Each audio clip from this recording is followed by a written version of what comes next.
unexpected drizzle.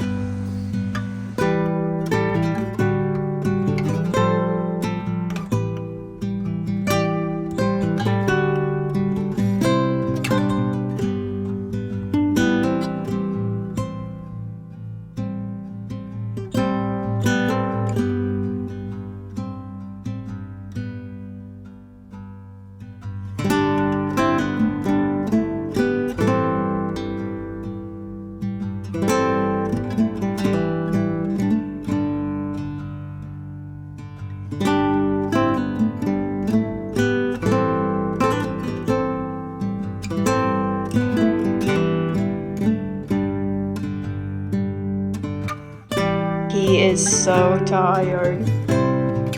Look at him. He's so sleepy. You ever seen a more worn out, perfectly smooth, soft puppy? No, you haven't. Good morning. Well, I guess it's afternoon now. Happy Saturday, a little weekend in my life. It's been a nice morning. We walked Fergus to the groomer, left him at the groomer because he's been very stinky and very smelly. And he also needed his first haircut, first big boy haircut ever. We dropped him off at the groomer. We stopped by the farmer's market on the way home. Not as many vendors were there today, I think, because of the weather. We got poured on. And I think maybe it was a bad weather forecast or something, but there weren't as many vendors there as there are usually, so we didn't get too much. I just got back from bringing Fergus home. He smells so sweet. He smells so nice and sweet. And he got his first ever haircut, just like an outline trim, and then his paws and his like paw pads shaped and everything. And he looks so handsome right now. I can't wait to just like, I guess you can't see him right now. He is so precious. But I just got back. We took a taxi home rather than walk because it's a bit of over a mile long walk. And I didn't want to walk him over a mile home in the dirty city when he's just had an everything bath, you know? So we took a taxi home so he would stay nice and sweet and fresh and clean for as long as possible. And now I am trying to decide my order of events for this afternoon. Matt is playing a touch tournament, like just for funsies this afternoon. And I was gonna go because there's food and all of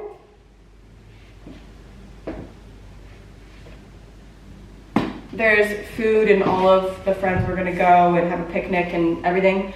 But I'm just feeling like I need a Saturday at home. We've been very busy most weekends since we moved, which is just unusual. And I know before I moved, I told you guys that I wanted to take full advantage of the summer. I wanted to be outside this summer and really enjoy myself, because when winter comes and those 3 p.m. sunsets come, I know that I'll be grateful that I spent so much time socializing and doing things this summer, which is true, and I've been doing that, but I'm definitely needing to introvert a little bit. So I am trying to decide my order of events. I could have an everything shower, exfoliate everything now, fake tan, do a hair mask, and then clean while my tan and my hair mask are marinating. Or I could clean now while I'm still kind of grubby because I just got poured on. So my hair is like a tangled, wet mess. I just got drenched outside. And then do my everything shower afterwards and then marinate in my fake tan while reading a book or something like that.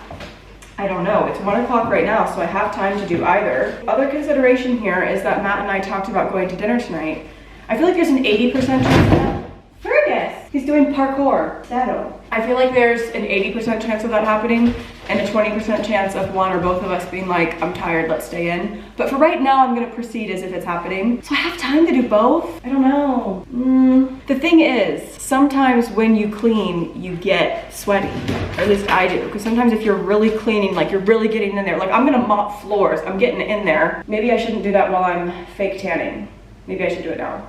And then I can, because then I can like sit in my fake tan while I watch a movie or read a book or something. That sounds nice. Hey loud boy, talking to you. Did you have something to say? Because you were sure acting like you had something to say.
longer than I was expecting because my parents called me in the middle of it.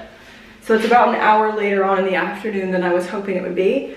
But I think I still have time to do my full little glow up. So I'm gonna do a pre-shampoo hair treatment and let it soak in. This is Epres, it's a bond repair treatment. This is a holy grail hair item for me. This has been such a game changer when it comes to not having my bleached hair just break off and keeping my hair relatively as healthy as it can be, you know, when you're bleaching it. So you just saturate your hair with this and then you leave it on for a while. I usually leave it on for a few hours. And right now, I'm gonna put all my hair things in so they can marinate for hours. I'm gonna jump in the shower, exfoliate, and then do my fake tan. And then in a couple of hours, I will wash off the tan and then wash my hair at the same time. I learned about Epres through Abby Young's channel. Oh, you know what I could do? I could also use a toning conditioner. I have a blue, or no, it's purple. I got this from TK Maxx. This was 20 pounds for this giant Amika Bust Your Brass purple conditioner. And then I also have a blue Redken conditioner, and my hair is dark, so usually if you're toning on a brunette you would use a blue because violet and purple is for blondes. I'm just kind of mixing them because there are lighter sections of the bleach and then there's darker sections. I think I should use this toning shampoo too, just like total glow up this afternoon. I always put extra bond repair in the very front of my hair where I have breakage, which is like these parts. When I look at old photos and videos of myself and I see how thick and healthy my front pieces were, even while I was still bleaching, just back when I guess was first starting to love the blondie bits in the front, my front pieces were just so healthy and so strong. But I have no one to blame but myself. But yeah, I always put extra bond repair in the front just because these are the bits that also get the most heat damage. Because obviously the front parts of your hair are the parts that you want to look the most styled, so they get the most heat damage. They typically are the lightest because you want the most brightness around your face if you're dyeing your hair. And so it's just hard to keep them. I keep mine pretty short. Like I was having quite a bit of breakage, and then when I got my hair cut last, I asked the stylist to almost give me a faux curtain bang, like fade the breakage into front pieces so it would look more intentional. I've actually really liked that. You have to let the bond repair soak into your hair for a little bit before adding anything else. So while I'm waiting for this to saturate before I add my next product, I'll just show you everything else I'm gonna use, I guess. You guys already know this, but when I exfoliate, I love a Korean exfoliating glove. Nothing exfoliates my skin as effectively as Korean exfoliating gloves. Linked on my Amazon storefront on both my American and my UK. I have two now, so in my bio and in the link in my bio, like in my Comey and in my description boxes, now there's two Amazon storefronts. The American flag one is the American one and the UK flag one is the UK, obviously. This just rubs your skin raw in the absolute best way. It's my favorite thing to do before a tan. And then for the actual tan, where is this dog? Okay, no, he's fine. You can never be too sure. Put a little extra here too. You are supposed to like soak your hair with this Epres stuff. So unfortunately I do go through it kind of quickly, which is a shame, but it really is amazing. It's worth every penny, which is annoying because it's expensive, but unfortunately it's really, really good. I hate it when that happens. When it comes to the actual tan, you guys know I'm a diehard Tanologist girl, and this has been one of my go-tos. It's the Tanologist Self-Tan Mousse Extra Dark 1 Hour. Looks like this. This is my Tanologist tan that I have at the moment, but, and this feels crazy to say because you guys know how much I talk about Tanologist. I have two other tans that I got that I wanted to try. I've used both of them once already, and so I'm gonna keep trying them. This feels so crazy because you guys know I'm such a diehard Tanologist fan. I feel like I'm cheating on them. But I have these other ones that I've been trying. When I see a person with an incredible, glowy, flawless fake tan, I just have to ask, what are their secrets? And these ones have been recommended to me, so I've been trying these. This one is the Saint Tropez Self-Tan Ultra Dark Violet for a natural deep olive tan. I bought this one after I heard someone say that Saint Tropez makes these undertones, and this purple one is meant for olive skin, and this actually does give a really, really natural looking tan on me. I've tried it once. It looks like an actual suntan, which is really cool. I did not like how much it transferred. I mean, I know that's inevitable. You put on any fake tan, it's gonna transfer. And there are things I like and dislike about every single fake tan. I will say this one, what I like about this one is that it's a true olive tan. It looks so natural, the undertone. Doorbell. I guess I need to get that. As I was saying, this has one of the most natural looking undertones on me that I've ever tried. The other one that I got was the Bondi Sands Aero Aerated Self-Tanning Foam in Ultra Dark. And this one was recommended to me because it dries down super fast and it's a really express tan. It is a 1 hour and you have a great color express tan. So I'm gonna use this one again today just because it's already mid-afternoon and I think I'm going to dinner tonight. I do think it dries fast. I do think it tans fast. I've only tried it once, so I feel like I can't really review it until I try it again. I don't have any complaints about it so far. Why does the back say leave on for at least 6 hours? Oh, I guess maybe that's for maximum color. Is this not the fast? Hold on. I'm confused because when I thought this was the 1 hour one, and when I tried it last time, I only left it on for an hour and I did feel like I got a good color. Is this not the express one? I don't know. I do think this one dried down really fast though. I'm gonna use this one. I'm adding my second hair product now. This is just the OGX Damage Remedy Coconut Miracle Oil, extra strength penetrating oil. So I'm going to soak the ends of my hair in this, and this is just so that when I shampoo my hair, the ends of my hair are protected against like the stripping, cleansing properties of the shampoo. It's just on the ends, and it's just so like the length of my hair doesn't dry out with the shampoo. Another Abby Young tip and product recommendation. Really like her hair videos. She's a, what is it called? A trichologist. She just has really, really informative videos. She makes really educational hair content, and I have bought so many of her recommendations. I've used so many of her tips. And then when I wash my hair later, I'm gonna go in with my Bondi Boost HG for faster hair growth. What is better than an everything shower, a fake tan, and a cleaning session on a Saturday afternoon when your dog is freshly groomed and you went to the farmer's market? Maybe I'm not depressed. This will be in my hair for a couple hours. Take off all my stuff. I can't take off most of my bracelets, but I even take off my wedding ring, which I like never take off except for stuff like this. Of all my jewelry. Sometimes I'll see fake tanning videos online and girls are fake tanning with their necklaces and rings and stuff still on. And I feel like I'd just be overstimulated. Whenever I see cool girls with loads of jewelry online do anything with a ton of rings on, I'm like, how are you not getting overwhelmed? I admire that. I'm wearing a towel, I'm not naked. Fake tan tips. I've fake tanned with you guys a zillion times over the years, so you've probably heard me say these things before if you've been following along. But in case you haven't, my personal fake tan tips. You want your skin to be bone dry after your shower. You don't want your skin to be damp at all. And if you can help it, don't fake tan in a humid bathroom. Like, let your bathroom also dry out. I just feel like fake tanning in a humid environment makes the tan not dry down. In the shower, you full body exfoliate, I full body shave. If fake tan tends to collect in your hair follicles or in your pores, I would shave after you tan, but I don't really have that problem, so I shave before. And then I don't moisturize anywhere except for my hands and my face. I'm just using Road Barrier Restore because it's simple and lightweight, and I just put a thin layer on my hands and face. But any moisturizer will do. My hands are just an area that definitely require a little bit more care, and wrists. Another fake tan tip, regularly wash your mitts. If your fake tan is looking gross, it's not blending, it looks patchy, it fades weird, it's just nasty, you might need to wash your mitt.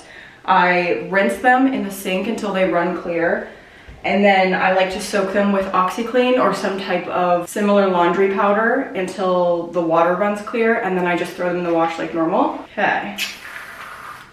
I do like this applicator. I noticed this one has a really deep guide color. Normally I'd be naked, but I'm sharing this moment with you, so I'm staying clothed. I find that when I apply fake tan, I feel like a lot of people's problems areas are knees and elbows. I feel like my hardest area is my armpit, because I feel like if you get fake tan in your armpit and it like, I don't know, marinates in your armpit, then when you sweat, it smells like fake tan for like a couple days, like it sticks in the pores. And I don't want to do that, but then you also just can't not tan the armpit. So I feel like even after years of fake tanning, I feel like my armpit is my hardest area to get right. I have had some luck with fake tanning my armpit, but then using like glycolic acid in my armpit after I rinse the tan off, and for a couple days after, because it provides some exfoliation and I guess it gets the fake tan out of your pores a little more. I don't know, that is my problem area. Also a tip is that even after you rinse the formula and the guide color off, or if you're using like Tanologist Clear, the formula, your tan will continue to develop after you've washed it off for like 24 hours. So if you wash your fake tan off and you don't feel like you're tanned at all, don't worry, it will keep developing, and that's true for every tan I've tried. And then what's another tip? I like to wear gray when I fake tan. Like when I get dressed after I fake tan, I like to wear gray because I feel like it's the clothing color least likely to stain. And then like loose, breathable clothes, obviously, because you don't want to sweat or have fabric rubbing up on you while you have the tan on. Anyway, I can't tan in a towel, I can't do this. I put the camera up as high as it will go because I am naked. I just thought of more tips. My legs tend to hold on to a tan poorly, so I like to put on the first layer, let it dry down, then do a second layer. I'll also do that right here because this area of my chest loses tan pretty quickly too. I only do my feet, hands, and face with a brush, which I will show you. To be honest with you, I do like to do a double layer kind of everywhere. I'm realizing as I'm going that I am putting 2 layers down pretty much everywhere. Don't forget behind your ears. I'll go over that with the brush as well, and back of the neck. I cannot tan unless I'm gonna wash my hair straight afterward because I like to blend it into my hairline because I feel like otherwise it just doesn't look good. For doing your back, this is the side of the mitt that has fake tan on it because I reach around like that and I tan with the back of my hand. That usually helps me get all the spots. I also just give a pat at the end of the tanning process anyway, just to make sure there's no streak marks. Okay, for feet, face, and hands, I use a brush. This is an Isle of Paradise brush. Really work it into your brush like this so that every bristle is coated evenly. Sometimes I tan my whole face, but I'm gonna contour today. And again, I just like put it in my hairline, so I just can't tan unless I'm gonna wash my hair.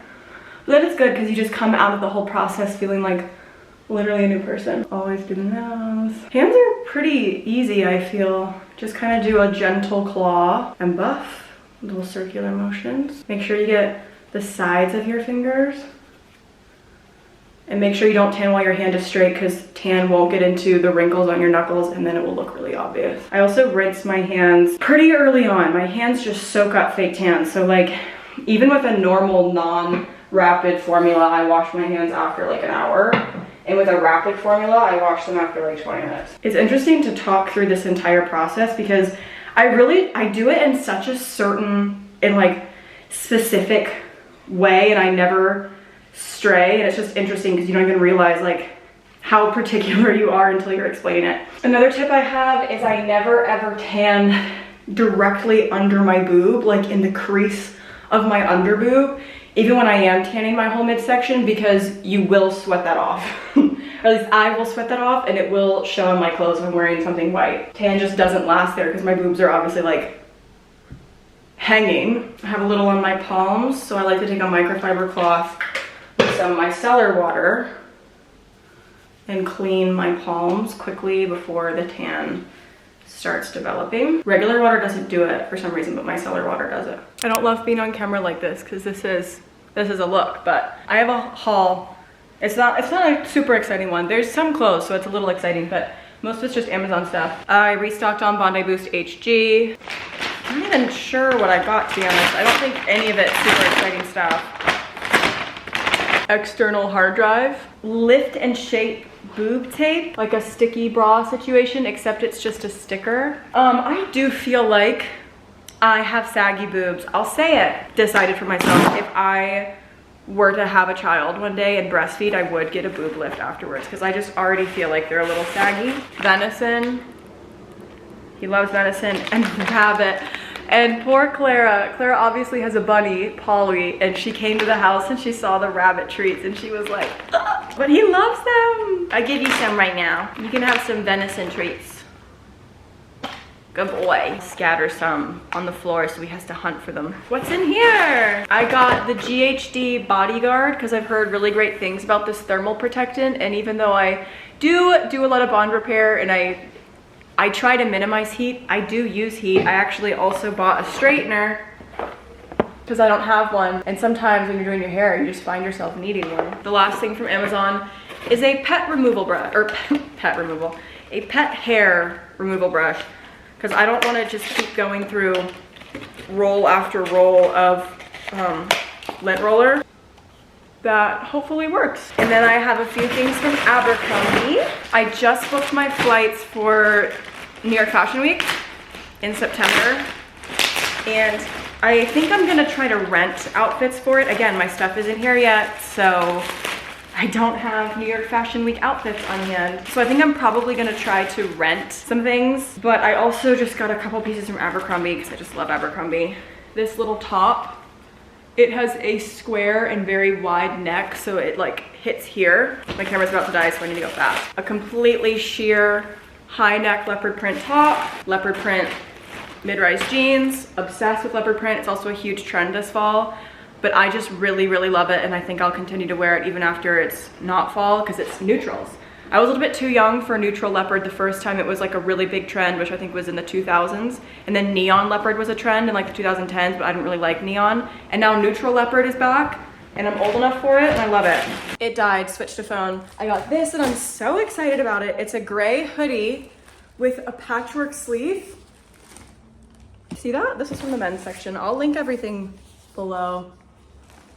I got it pretty oversized so that Matt and I can share. Most hoodies and sweatshirts that I buy, I get oversized because Matt and I will just wear them. I'm gonna delicately pick this up so no fake tan gets on it. Just got a white baby tee. I feel like you can never have too many. I just feel like it's a classic. Oh, this is just a little black tube mini dress. This I might bring with me to Fashion Week because I have an idea for how to style it and make it cool. And I'm also gonna bring these jeans just for like, not events or anything, but just walking around. Like I said, I just love. I've been getting so excited by fall and the fall trends because I just love fall, and I think fall in Edinburgh is gonna be such a vibe. Decorating seasonally in this home is gonna be incredible. If you're watching this and you're in the UK, can you tell me where the girlies are going to get the cute seasonal decor? Is it HomeSense? Because I don't have one near me, so that's actually not gonna work for me, but where else can I go? Or what online stores? Where am I getting, if you're an American living in the UK, where's the Target? Where is it? I need like Hearth in Hand right now. But I am so excited about these jeans because I just feel like they are the perfect tone. I don't know if I should place like a Nuuly order and order it to my hotel in New York for the day I arrive, or if I should try to find a company in the UK that's similar to like Nuuly or Rent the Runway, because again, I just feel like renting my fits will be a better idea. If Matt and I do go to dinner tonight, I think I'm gonna wear this, and I feel like that Skims bralette will go so well underneath of it with like a black skirt or jeans, maybe. We wanna go to a wine bar, so not anything like crazy fancy, but I do wanna dress up because I've been so depressed I can barely function. I've got a full water and I put some element in it because I've been dehydrated. I'm gonna read this. Chris Van Toliken, ultra processed people. Why do we all eat stuff that isn't food, and why can't we stop? Chris Packham says it's incendiary and infuriating. Michael Mosley says it's a wonderful and fascinating expose. I have seen a load of people recommend this. It's about ultra processed food. And so this is the type of book that my mom has about 1 million of in our home growing up. And if you're new to my channel, my parents are vegans, and really hardcore vegans. I was raised vegan. I wasn't a person with no dietary restrictions until I was like 20, 21. That's kind of when I slowly transitioned. First vegetarian, and then I just let go of it completely. In fact, I have 5 siblings and none of us are vegan.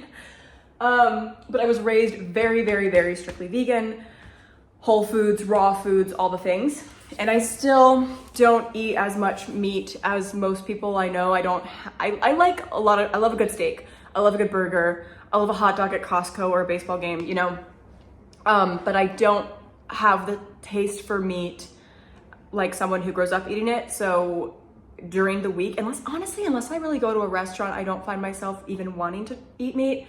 I don't like pork unless it's a hot dog. I don't even like bacon that much. Even though I'm not vegan anymore, I still love a lot of vegan foods. I don't eat a lot of meat. I do love dairy.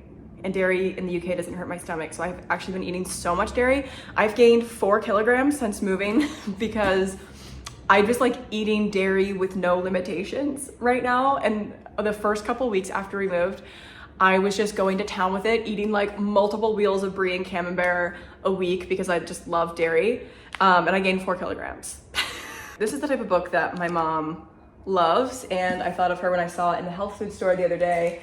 And I'm also really interested in this topic. I don't have any restrictions, and I don't think I would ever like completely cut ultra processed food out, because I think it's important to not only eat for nutrition and for fuel and for your body's health, but sometimes you can just eat for fun because you just like things. And I think as someone who grew up with a really, really strict diet that I didn't choose for myself, it's important to me now to not have strict limitations. I don't know, this is such a tangent. I just thought I would share because this is my book of choice.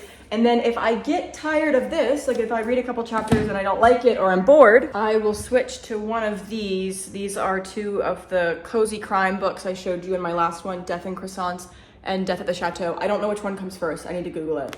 But if I get bored of the other one, I'll switch to a cozy crime. I wish I had matches up here so I could light a candle. Oh well. Anyway, Fergie is chilling with me. It's good vibes.